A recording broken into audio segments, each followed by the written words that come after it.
Well, I think the attacks that Russia is carrying out on civilian targets, clearly deliberately, are just sickening and appalling. We saw the attack just there on a shopping centre yesterday, but it's not a one-off. We've seen them over the last 3 months attacking children's hospitals. We've seen them attacking maternity wings. We've seen them bombing flats. There is apparently no end to the barbarity of Putin's, frankly, criminal regime in the way that they're not only invading a free sovereign country, but apparently intentionally, deliberately killing and targeting civilians as well. I think it was good we saw at the G7 just a couple of days ago, those G7 leaders, including President Macron, following his meeting with our Prime Minister, stating their resolve to stay with Ukraine. I think it's essential we stay with Ukraine throughout this invasion. We do everything we can to support them. The UK has provided £1.3 billion worth of support so far. We've provided 5,000 anti-tank missiles, we've provided anti-aircraft missiles, we've provided anti-ship missiles, we've provided humanitarian aid.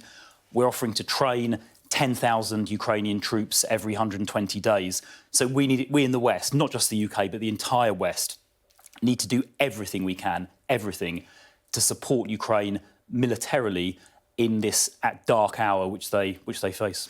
Are we prepared to send troops to Ukraine?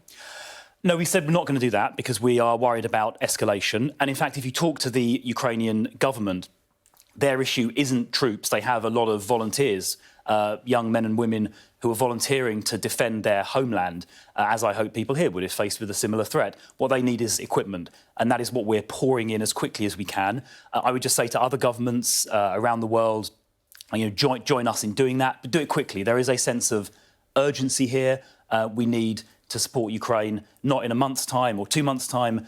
We need to support them today. So time is critical. Is it an act of terrorism, what we saw yesterday?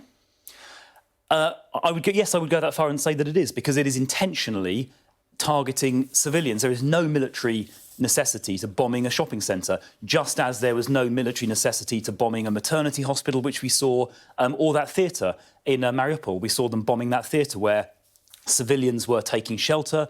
It was clearly marked as containing civilians. So this is not a one-off act. It's part of a consistent pattern of atrocities being committed by the Russian government.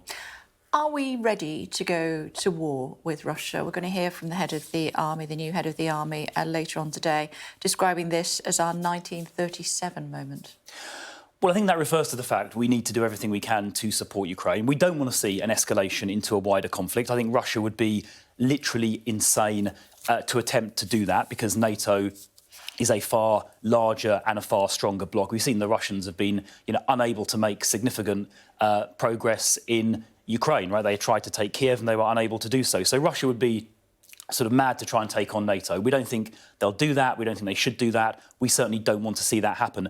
We think we can... We are prepared for it, though. We are prepared for anything, but we think we can support the Ukrainian government with the current strategy, which is to give them the weapons they need to liberate their own territory.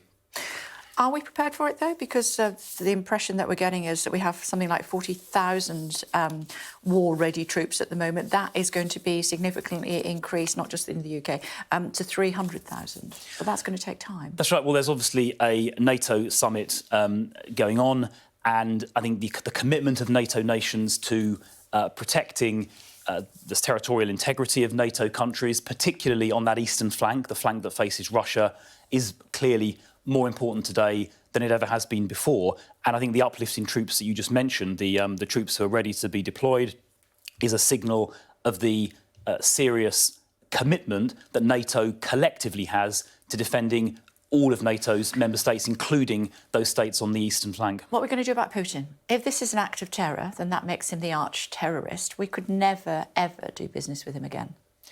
Well, I think the Russian regime, Putin's regime, is irreversibly tarnished, and tarnished is too weak a word, by what they've done. Well, I mean, just disgraced in international eyes, and I think it is difficult to see how we can deal with them ordinarily. Again, certainly so long as they remain in occupation of a free, democratic, sovereign country. I believe that Ben Wallace is going to write to Rishi Sunak and say that we need to increase the defence spending target to 2.5% of GDP. It's presently at 2%. Is that something that you're aware of? Is that something that you would support? Well, I think our spending as a proportion of GDP is currently just over 2%, which is the NATO guideline. Many NATO countries, sadly, don't spend the 2%, and I think one of the things I'm going to come on to that. One of the things we would urge all our NATO allies to do is to meet that 2% at least. Clearly, we have had a good defence settlement just recently. Obviously, ministers, secretaries of state across government make representations to the Prime Minister and the Chancellor around their own budget, and they'll get properly considered at the time of a spending review. But this is a government that is committed to our armed forces. That's why we're above that 2% level. We're about to cut our troops from 80,000 to 70,000. Well, I mean, you look at the way that modern warfare is conducted and make sure that the money is being spent most effectively. I made the point already in relation to Ukraine that what they've said is most important are the systems, the weapon systems that are needed to fight, as well as troops. I understand that, Minister, but we're again going to hear from the head of the armed services, who will tell us that cybersecurity doesn't get you across the river. That's right. I mean, the truth is you need both. You need the cybersecurity measures, you need the advanced weapon systems, the impact of drones in the Ukraine conflict has been, I think, far greater than anyone would have anticipated, and you need boots on the ground. The truth is, in a modern theatre, you need all of those things. OK, talk to me about IndyRef 2. Nicola Sturgeon says it's going to go ahead, whatever the British government thinks. Well, that isn't how the law works. Referenda and constitutional matters are reserved. We had a referendum in 2014. The Scottish people delivered their verdict by a fairly clear 10-point margin.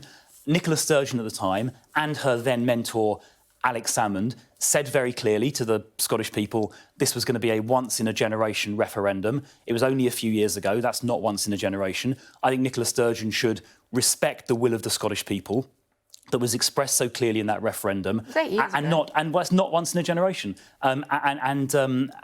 respect the will of the people in that referendum and focus on the key issues that matter. There was an opinion poll published by YouGov just a few weeks ago showing that only 28% of Scottish people wanted a referendum this year or next. The vast majority did not.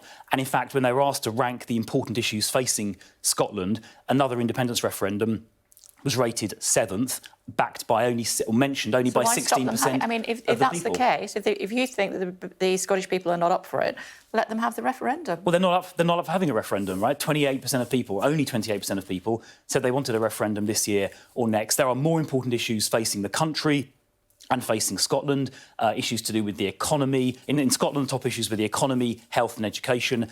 Those are the issues, frankly, that both the UK government and actually the Scottish government, because health and education are completely devolved to the Scottish government, they should be focusing on those issues. Scotland has the highest rate of drug-related deaths in Europe. Those are the things Nicola Sturgeon should be focusing on, not rerunning a referendum that we had just a few years ago and which she told us was a once-in-a-generation referendum. She ought to respect the will of the Scottish people. Sounds like you're telling her how to do her job.